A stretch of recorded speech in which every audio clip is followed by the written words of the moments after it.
శ్రోతలకు నమస్కారం. ఇది పుత్స కృష్ణకామేశ్వర సరళవచనంలో వ్రాసిన శ్రీమదాంధ్ర మహాభారతం గ్రంథమాలికలోని 6వ భాగమైన అనుశాసనిక అశ్వమేధ ఆశ్రమవాస మౌసల మహాప్రస్థానిక స్వర్గారోహణ పర్వములతో కూడిన భాగానికి శ్రీ చెక్క సత్యనారాయణమూర్తి వ్రాసిన ముందు మాట. అభినందన మందారం. భారతీయ వాంగ్మయంలో మహాభారతం పంచమ వేదంగా ప్రసిద్ధి చెందింది. అట్టి మంగళప్రదమైన పరమ పవిత్రమైన పాపహరమైన మహాభారతాన్ని సరళ వచనంలో సంక్షిప్తంగా సాధారణ తెలుగు పాఠకుల కోసం పవిత్ర యజ్ఞంగా భావించి వ్రాసిన పుత్స కృష్ణకామేశ్వర్ గారిని ముందుగా అభినందించి ముందుకు వెళ్తున్నాను. ప్రాచీన కాలం నుండి మానవ సమాజానికి లౌకిక పారలౌకిక విషయాలలో ఉన్నతికి మార్గదర్శనం చేసినవి వేదములు. ఇవి భారతీయ సంస్కృతికి మూల స్తంభాలు. వేదాలలో, ఉపనిషత్తులలో, స్మృతులలో ఉదహరించిన ధర్మములు, కట్టుబాట్లు, సత్యము, అహింస, వర్ణాశ్రమ ధర్మాలు సామాన్యులకు అందుబాటులోకి తెచ్చుటకు వ్యాస మహర్షి సృష్టించిన అపురూపమైన గ్రంథరాజమే మహాభారతం. వ్యాస మహర్షి చతుర్ముఖములు లేని బ్రహ్మయ్యని, 2 భుజములు గల విష్ణువని, ఫాలనేత్రము లేని శివుడని కీర్తించబడ్డాడు. మహాభారతము ధర్మతత్వజ్ఞుల దృష్టిలో ధర్మశాస్త్రముగాను, ఆధ్యాత్మిక విధుల పరిశీలనలో వేదాంత నిధిగాను, నీతి శాస్త్రజ్ఞుల భావనలో నీతి శాస్త్రముగాను, మహాకవుల దృష్టిలో మహాకావ్యముగాను, లాక్షణికుల దృష్టిలో లక్ష్య సంగ్రహంగాను, ఐతిహాసికుల నిర్ణయంలో ఇతిహాసముగాను, పౌరాణికుల పరిశీలనలో పురాణ సముచ్చయముగాను భాషించి ఘనత వహించింది. సంస్కృత భాషలో 1,25,000 శ్లోకాలతో విరాజిల్లిన మహాభారతము లోతైన మహాసముద్రం వంటిది. ఆ సముద్రపు అగాధాల్లోకి వెళ్ళి శోధించగలిగిన వారికి నిత్యము రత్నాలు లభిస్తూనే ఉంటాయి. ఉత్తర భారతదేశంలోని బద్రీనాథ్ క్షేత్రానికి దగ్గరలో ఉన్న మన గ్రామం నందు వ్యాసమహర్షి నిర్విరామంగా భారత కథను చెబుతుండగా విఘ్నేశ్వరుడు వ్రాసినట్లుగా చెప్పబడింది. వ్యాసమహర్షి మహాభారతాన్ని రచించిన గుహ వ్యాసగుహను అక్కడ ఇప్పటికీ సందర్శకులు దర్శించవచ్చు. సంస్కృత భాష ప్రాబల్యం తగ్గిన తరువాత పండితులు మాత్రమే ఈ గ్రంథాలు చదివి అర్థం చేసుకోగలిగేవారు.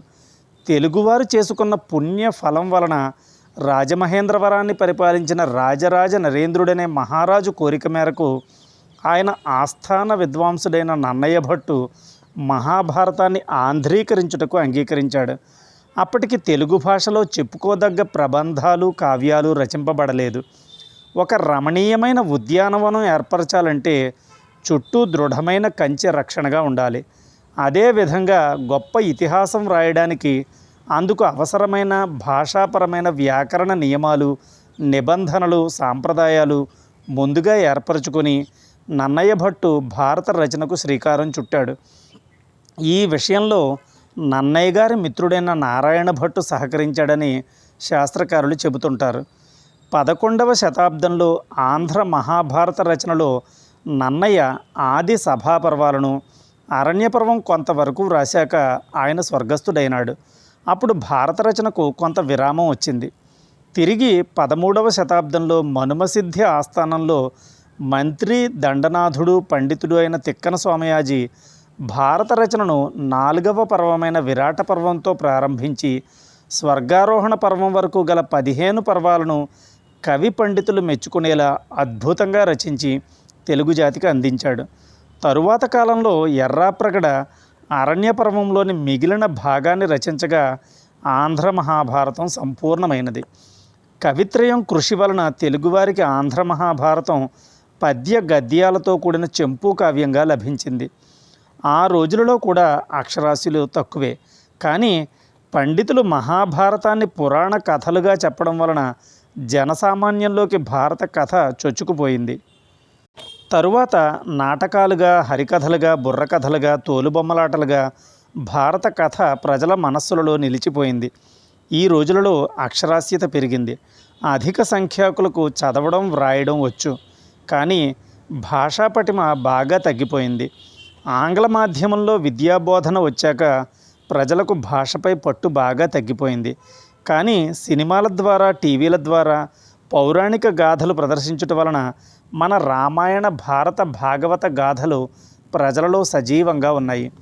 కానీ ఈ రోజుల్లో ఒక పద్యాన్ని చదివి అర్థం చేసుకోగలిగే వారిని వేళ్లపై లెక్కించవచ్చు. ఇటువంటి క్లిష్ట సమయంలో సామాన్యులకు మహాభారతంలో ఉన్న అమూల్య సంపద గురించి తెలియజేయవలసిన ఆవశ్యకత ఎంతైనా ఉంది. ఇటువంటి అత్యవసర సమయంలో పుత్స కృష్ణకామేశ్వర్ గారు ఆంధ్ర మహాభారతాన్ని ఔపోసన పట్టి చాలా సంవత్సరాలు అధ్యయనం చేసి నేటి యువతరం కోసం భారతాన్ని సరళమైన వ్యావహారిక భాషలో సంక్షిప్తంగా వ్రాయాలని సంకల్పించడం ఒక యజ్ఞం సంకల్పించడం వంటిదే. భగవంతుని కృప వలన రచయిత కృష్ణకామేశ్వర్ తన ప్రయత్నంలో కృతకృత్యులయ్యారు. కనీసం 10వ తరగతి చదువుకొని తెలుగులో దిన వార పత్రికలు చదవగలిగిన భాషా జ్ఞానం ఉన్నవారందరికీ కూడా అర్థమయ్యేలా భారతాన్ని వ్రాశారు. కొన్ని వేల పద్యాలు, కొన్ని వందల గద్యాలు గల ఆంధ్ర మహాభారతాన్ని వ్రాయడం సామాన్య విషయం కాదు. ఇది చాలా సాహసంతో కూడిన ప్రయత్నం. నిజానికి కృష్ణకామేశ్వర్ ఏఎంఐఏ చదివిన కంప్యూటర్ ఇంజనీర్. కానీ తన ప్రవృత్తి, అభిరుచి వలన తెలుగు సాహిత్యంలో కృషి చేసి భారతాన్ని ఇప్పటికీ 5 భాగాలుగా ప్రచురించారు. ఈ 6వ భాగమందు అనుశాసనిక పర్వం నుంచి చివరి 6 పర్వాలు ఉన్నాయి. ఈ 6వ భాగంలో మొదటి 2 పర్వములు విస్తారమైన సంభాషణలతో, ఉపాఖ్యానాలతో కూడినవి. తెలిసిన కథనైనా పాఠకుడు మెచ్చుకునేలా చదివించడానికి చక్కని కథన నైపుణ్యం ఉండాలి. ఈ లక్షణం కృష్ణకామేశ్వర్ గారిలో పుష్కలంగా ఉంది. దీర్ఘమైన సంభాషణలను, సుదీర్ఘమైన వర్ణనలను తగ్గిస్తూ కథను చెబుతూ ఏ ఉపాఖ్యానాలను తొలగించకుండా పండిత పామరులు మెచ్చే విధంగా కృష్ణకామేశ్వర్ గారు తన రచనను కొనసాగించారు. కథ నడుస్తూ ఉంటే చెప్పడం సులువు, కానీ అనుశాసనిక పర్వంలో కథ కన్నా భీష్మ ధర్మరాజుల సంవాదమే ఎక్కువగా ఉంటుంది. ఆ ఇద్దరి మధ్య జరిగిన చర్చతోనే ఈ పర్వం అంతా నడుస్తుంది. ధర్మరాజు యొక్క సందేహాలకు భీష్మాచార్యుడు చక్కని జవాబులు ఇస్తూ ఆ జవాబు యొక్క ప్రామాణికతను తెలిపే విధంగా ఋషుల మధ్య, రాజర్షుల మధ్య జరిగిన సంభాషణలను ఉదహరిస్తూ వివరణను ఇస్తుంటాడు. మధ్యలో అనేక శాస్త్రీయమైన అంశాలు చర్చించబడ్డాయి.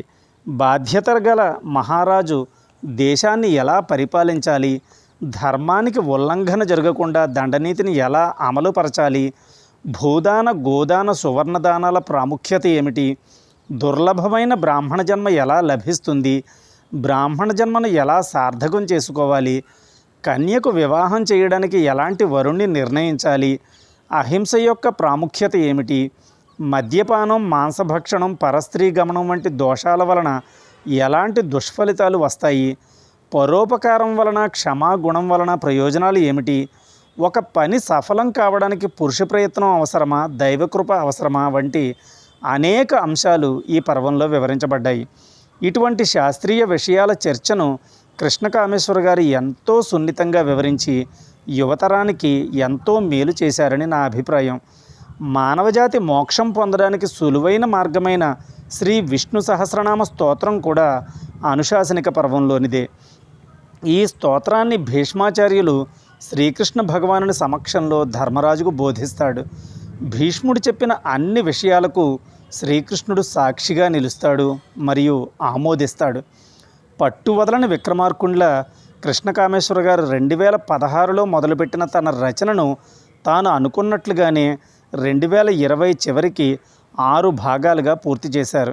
ఈ గ్రంథాలను ముద్రించుటకు అవసరమైన ద్రవ్య సహాయం చేసిన దాతలందరికీ శ్రీకృష్ణుని కృపా కటాక్షం లభిస్తుందని ప్రగాఢంగా విశ్వసిస్తున్నాను.